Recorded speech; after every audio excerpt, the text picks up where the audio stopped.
Oi kamu santuy, waktunya selonjoran ya kan.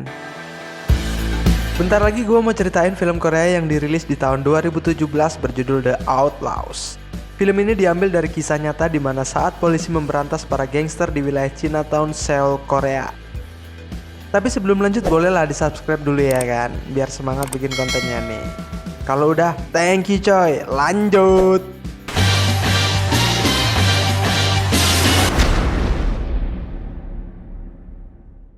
Baru mulai aja kita udah disuguhin sama orang yang lagi berantem cuy. Yang satu ambil pisau dagangan orang, yang satu bawa bekal sendiri dari rumah biar ngirit kali. Gak lama datang orang yang lagi nelpon dengan santuinya matain pergelangan tangan orang yang bawa pisau dari rumah tadi cuy. Sambil masih nelpon, dia mintain pisau orang yang satunya tadi. Orangnya nurut aja daripada jadi korban selanjutnya ya kan. Nah, ternyata orang yang santuy itu namanya Masudo, bukan Masu Pak Eko. Dia tuh detektif yang ditugaskan di Chinatown, Seoul, sekaligus jagoan neonnya di film ini coy. Wah keren nih kalau jagoannya santuy kayak kita nih ya kan. Jadi kita sebut aja bosku lah dia. Kelar di situ, bosku langsung meluncur ke tempat biliar buat ngelihat kasus penusukan. Bosku tahu kalau korban penusukan ini salah satu anggota geng Venom. Karena Spider-Man sibuk syuting di film Avenger, akhirnya bosku yang pergi buat cari tersangkanya cuy. Ditemani anggota Teletubbiesnya, bosku datang ke markas Venom buat nemuin An Sung Tae yang jadi ketua geng Venom. Bosku nyari info siapa yang udah nusuk anggota gengnya. Do Seng Wo, salah satu anggota geng Venom ngasih tahu kalau pelakunya tuh mungkin dari geng ISO. 그러니까 왔잖아. 누가 그랬냐고. 이스파 할랭해지십니다. Udah dapat info, bosku dan anggotanya capcus ke tempat dingdong milik geng ISO. Geng ISO ini gangster yang bergerak di bidang perjudian cuy. Nah, di situ bosku ketemu orang yang nusuk anggota Venom tadi. Langsung dikejarnya orang tuh. Orang tuh masuk ke kumpulan geng ISO buat nyari perlindungan kayak bocil yang ngadu ke bapaknya gitulah. Tapi yang mereka lawan nih sepupunya Saitama cuy. Biar santuy tapi kuat. Berapa detik aja kelar dah tuh kumpulan orang ISO. Terus orang yang tadi kabur lagi keluar. Tapi bosku gak mau ngelepasin mangsanya gitu aja dong. Dikejarnya lagi orang tuh sampai ketangkep di simpangan jalan. Bosku dengan jurus sekali pukulnya langsung buat orang tuh tepar. Enak. Lanjut ke cerita di mana bosku ngajak pemimpin geng Venom dan geng ISO ketemuan. Nama pemimpin geng ISO nih Jang ISO cuy. Kelihatan dari gayanya orang nih tengil. Nah, bosku nih nyuruh mereka buat damai setelah kejadian anak buah mereka pernah tusuk-tusukan. Walaupun mereka nih ketua gangster, tapi tetap aja takut sama bosku. Nurutlah mereka nih buat minta maaf satu sama lain kayak bocil yang habis berantem terus disuruh maafan sama bapaknya. Kelar dah masalah mereka berdua.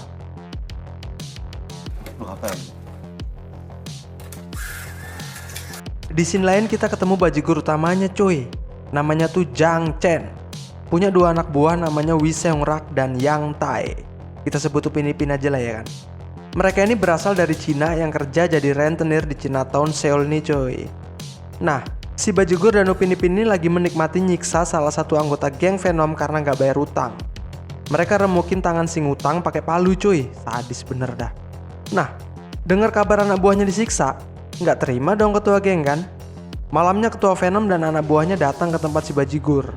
Dengan gaya selayaknya bos, dia ngasih tahu si bajigur buat jangan macem-macem di daerahnya.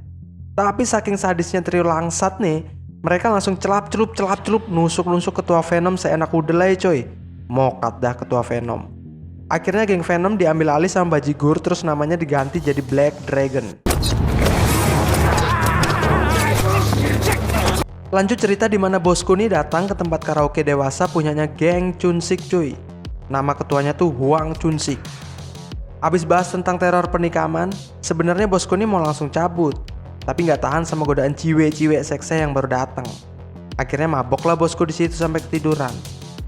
Di tempat dan waktu yang sama, datang si bajigur bersama Upin Ipin ke tempat karaoke itu juga.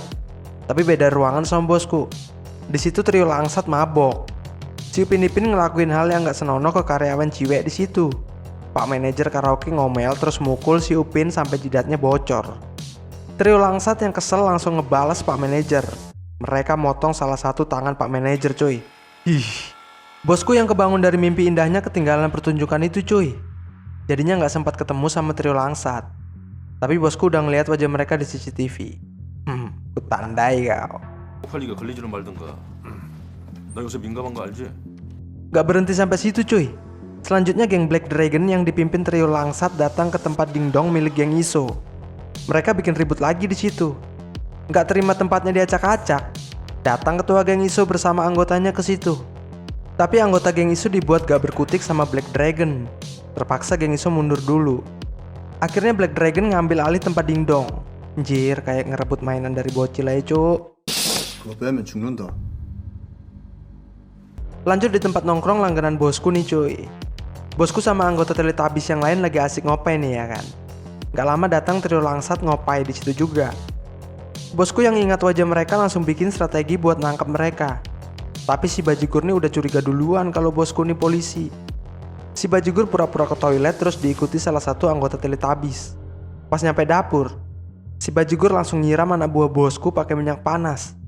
Terus trio Langsat yang licinnya kayak belut berhasil kabur cuy. Akhirnya bosku gagal nangkap mereka di situ. Tapi berkat minyak panas, anak buah bosku bisa menikmati kasur rumah sakit sambil ditemani cewek cantik. Beberapa hari kemudian, geng Iso yang gak terima tempat dingdongnya diambil alih, nyerang salah satu tempat milik Black Dragon pas malam. Paginya si Upin ngeliat tempatnya hancur. Gak terima dia nih. Ditemani si Ipin, mereka berdua mau nyerang geng Iso tapi geng Iso udah nunggu mereka di jalanan. Tanpa basa-basi mereka langsung tawuran pakai senjata kayak anak-anak SMA cuy. Pas lagi asik tawuran, bosku datang sama dua anggotanya buat ngelerai mereka. Upin Ipin yang gak mau ketangkap langsung nyerang bosku dan anggotanya. Dengan sekuat tenaga, bosku berhasil ngeringkus si Upin. Tapi sayangnya si Ipin berhasil kabur buat ngadu ke Bajigur. Si Upin yang ketangkap langsung dibawa ke kantor pos. kantor polisi. 아, 나 이 새끼 이거. Singkat cerita, ketua geng Iso lagi ngerayain ulang tahun ibunya yang ke-60. Tiba-tiba datang si Upin nyemprotin alat pemadam api ke ruangan. Keadaan jadi rusuh sampai bikin para tamu keluar dari ruangan. Pas para tamu udah keluar semua, giliran si Bajigur masuk cuy. Bajigur nih gak terima soalnya geng Iso udah ngerusakin salah satu tempat si Bajigur, ditambah lagi geng Iso udah bikin si Upin ketangkep. Berantemlah si Bajigur dan ketua geng Iso di situ. Tapi sayangnya ketua Iso harus mokat di tangan si Bajigur. Mungkin faktor usia cuy. Lanjut ke cerita di mana giliran geng Chunsik yang mau balas dendam cuy. Ketua Chunsik nih masih nggak terima soal tangan anak buahnya yang dipenggal trio Langsat di tempat karaoke waktu itu. Geng Chunsik nyerang si Bajigur pas lagi ngobrol sama pengusaha hotel di tempat makan. Tapi si Bajigur sama si Upin berhasil kabur. Di situ si Upin kena tusuk anggota geng Chunsik tapi gak sampai mokat. Masih dikasih kesempatan buat tobat.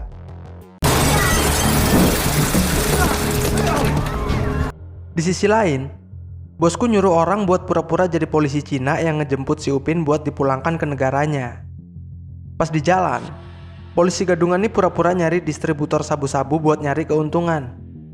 Ceritanya tuh biar si Upin percaya kalau mereka polisi yang mau nyelundupkan sabu-sabu ke Korea seberat 100 kilo. Si Upin yang percaya nawarin diri buat ngebantu mereka. Pas sampai di bandara si Upin dilepasin, terus dikasih nomor telepon buat hubungi mereka kalau udah dapat distributornya. Dengan polosnya si Upin iya aja terus pergi. Padahal tuh semua rencananya bosku cuy. Si Upin dilepasin buat mancing si Bajigur keluar kandang. Kasian si Upin. Padahal udah seneng ternyata dikebulin. Besoknya, si Upin nelpon ke polisi gadungan tadi cuy. Dia minta ketemuan buat ngebicarain sabu-sabu tadi ya kan. Polisi gadungan ini ngajak ketemuan di salah satu bar jam 9 malam. Si Upin yang masih gak tahu lagi dijebak, langsung main setuju aja. 걸렸어 이 새끼들. 야, 준비할 거 많으니까 빨리빨리 움직이자. 너 Malamnya, operasi besar pun dimulai cuy. Polisi mau ngeringkus semua geng Black Dragon sampai ke akar-akarnya. Bosku sama gabungan polisi yang lain sembunyi di salah satu ruangan bar tempat si Upin janjian tadi. Gak lama kemudian datang si Upin sama anak buahnya ke bar itu cuy. Gak pakai lama, bosku langsung ngeringkus si Upin dan kawan-kawan. Tapi sayang ternyata si Bajigur gak ikut ke situ cuy. Di waktu yang sama, ternyata si Bajigur sama si Ipin pergi ke tempat karaoke-nya geng Chunsik. buat balas dendam sekaligus menyelesaikan misi dari pengusaha hotel buat bunuh Hwang Chun-sik. Terjadi tawuran lagi di tempat karaoke itu cuy. Si Hwang pemimpin Chun-sik coba buat kabur tapi dikejar terus sama si bajigur. Adegan kejar-kejaran ala Tom and Jerry ini gak berlangsung lama cuy. Si bajigur berhasil nangkap si Hwang. Pas si Hwang mau dibunuh, ada polisi yang ngeliat. Si bajigur yang gak mau ketangkap langsung kabur dan usahanya buat bunuh si Hwang gagal. Salah satu anggota Teletubbies yang kebetulan juga ada di situ langsung ngikutin si bajigur diem-diem. Sampai di tempat persembunyian si bajigur, anggota Teletubbies tadi langsung nelpon bosku buat nunjukin tempatnya. Bosku langsung meluncur ke lokasi. Kembali ke lokasi tadi, si bajigur sama Ipin mau kabur tapi dicegah sama anggota Teletubbies. Si bajigur yang kesel tancap gas mau nabrak anggota Teletubbies. Tapi untung aja bosku datang tepat waktu kayak pahlawan di film lain. Di situ bosku sibuk berantem sama si Ipin. Nggak lama polisi datang tapi si bajigur berhasil kabur lagi cuy. Nafasku udah bet dah si bajigur nih. Nggak lama kemudian si bajigur udah sampai di bandara. Dia mau kabur kembali ke negaranya cuy. Tapi pas dia lagi di toilet, tada! Bosku udah di depan kaca lagi dandan dulu biar makin kuat.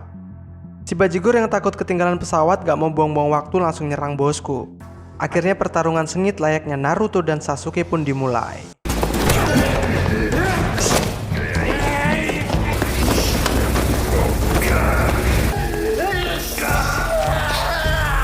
And the winner is... bosku lah. Masa jagoan kalah ya kan? Nggak kelar-kelar nanti filmnya. Nah, gimana tentang filmnya nih coy? Seru abis kan? Makanya jangan lupa subscribe lah ya kan, biar kita lanjut bikin kontennya. Oke coy, thank you.